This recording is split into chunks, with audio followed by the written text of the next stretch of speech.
Good morning student, class 3rd, chapter 2. Greedy always sings. Greedy का मतलब होता है लालच, always हमेशा, shame का मतलब होता है शर्मिंदा होना, लज्जित होना. Greedy always sings. लालच हमेशा शर्मिंदा होता है. हमने आपको 2 पैराग्राफ पढ़ा दिए थे. Page number 10 open. Page number 10 में देखो, ए फॉक्स वाला पढ़ा दिया था. यू अब से द फॉक्स से लेकर द फॉक्स तक. अब नीचे देखिए थोड़ा, if I don't eat you. अब यहां पर क्या है, if I don't eat you, यदि मैं तुमको नहीं खाता हूं.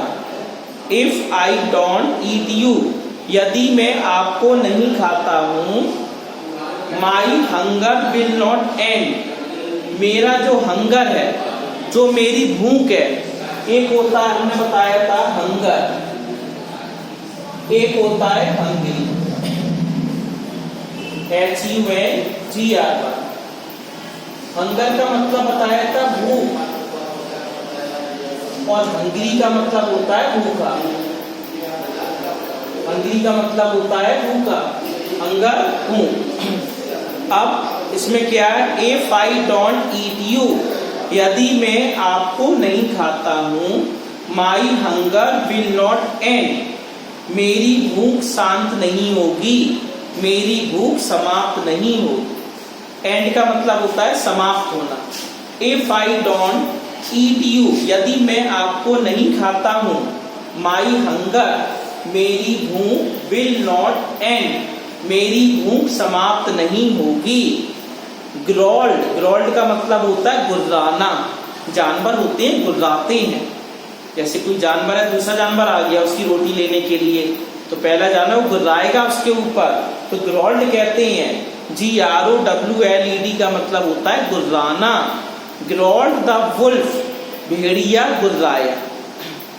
भेड़िया गुर्राया, ग्रोल्ड का मतलब गुर्राना. ये वर्ब होती है, हमारी क्रिया है. द क्लेवर फॉक्स, चालाक लोमड़ी. क्लेवर का मतलब होता है चालाक, फॉक्स का मतलब होता है लोमड़ी.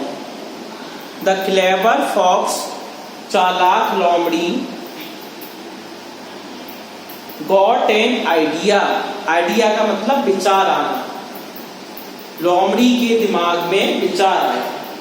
द क्लेवर फॉक्स, चालाक लोमड़ी, गॉट एन आइडिया, उसके माइंड में एक विचार आया. क्या विचार था, come with me. Come miss होता है आना, विद मी, विद माना होता है साथ में, मी माने मेरे, मेरे साथ में आओ. कम विद मी, मेरे साथ आओ. I shall get you some food. I shall get, मैं प्राप्त करूंगी, यू आपसे, सम फूड, आपसे मुझे कुछ भोजन मिलेगा. सेड द फॉक्स, लोमड़ी ने कहा. सेड मिस होता है कहा, फॉक्स मिस लोमड़ी.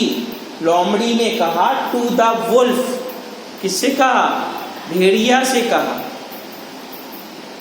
लोमड़ी ने किससे कहा, भेड़िया से कहा. अगला पैराग्राफ, नेक्स्ट पैराग्राफ देखो. The fox took the wolf, लोमड़ी भेड़िया को ले गई. टुक का मतलब होता है ले जाना. टुक का मतलब ले जाना. The fox took the wolf, लोमड़ी भेड़िया को ले गई. टू एन ओल्ड हाउस, एक पुराने घर में ले गई. ओल्ड हाउस का मतलब है यहाँ पर पुराना घर. अब ओल्ड हाउस क्या है देख लो, OLD old, HOUSE house. Old का मतलब होता है पुराना, और हाउस का मतलब होता है घर. अंतर क्या है दोनों में, ओल्ड हमारा एडजेक्टिव है, ओल्ड हमारा एडजेक्टिव है विशेषण, और हाउस हमारा घर, ये नाउन है.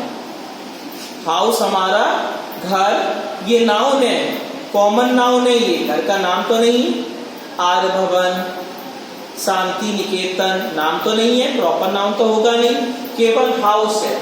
तो यहाँ पर घर की विशेषता बता रहा है। घर कैसा है? ओल्ड। ओल्ड हाउस पुराना घर। ओल्ड हो गया एडजेक्टिव विशेषण और हाउस हो गया हमारा नाउन संज्ञा। संज्ञा की विशेषता बता रहा है। घर कैसा है हमारा? पुराना। आगे देखो, the fox took the wolf, लोमड़ी ले गई भेड़िया को, टू एन ओल्ड हाउस, एक घर में ले गई। तो घर कैसा था? पुराना था। They looked through the window, they का मतलब है उन्होंने। अब उन्होंने के मतलब क्या है? एक तो लोमड़ी है, एक भेड़िया है।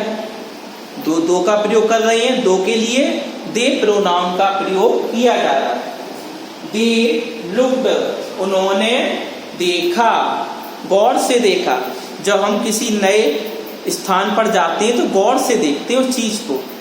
चाहे हमारा टूरिस्ट प्लेस हो, हमारा कहीं बाहर घूमने जाते हैं, मंदिर जाते हैं, कहीं पर कहीं ऐसे इलाके जाते हैं, तो वो नया स्थान होता है तो हम बड़ी गौर से देखते हैं उस स्थान, कितना भव्य है, कितना सुंदर लग रहा है। दे लुक्ड, उन्होंने देखा, मतलब भेड़िया ने देखा और लोमड़ी ने देखा। क्या देखा? थ्रू द विंडो, खिड़की से देखा, खिड़की से झांक कर देखा। थ्रू का मतलब होता है से होकर, किसी वस्तु से होकर। जैसे हमारे घर में खिड़की लगी है, खिड़की को हमने खोल दिया और झांक कर देख रहे हैं बाहर सड़क पर क्या हो रहा है, तो इसका मतलब होता है से होकर, किसी भी वस्तु से होकर। तब थ्रू का प्रयोग हम कर देते हैं। दे लुक्ड थ्रू द विंडो, उन्होंने खिड़की से झांक कर देखा। ऑफ द किचन, क्या था? रसोई घर था। उन्होंने झांक कर देखा कि वहां पर उस खिड़की के अंदर रसोई घर था। यहाँ तक हमने आपको एक्सप्लेन कर दिया। नेक्स्ट जो हम एक्सप्लेन करेंगे वह हमारा ऑनलाइन होगा, वो लाइव होगा। लाइव पर हम आगे आपको पढ़ाएंगे।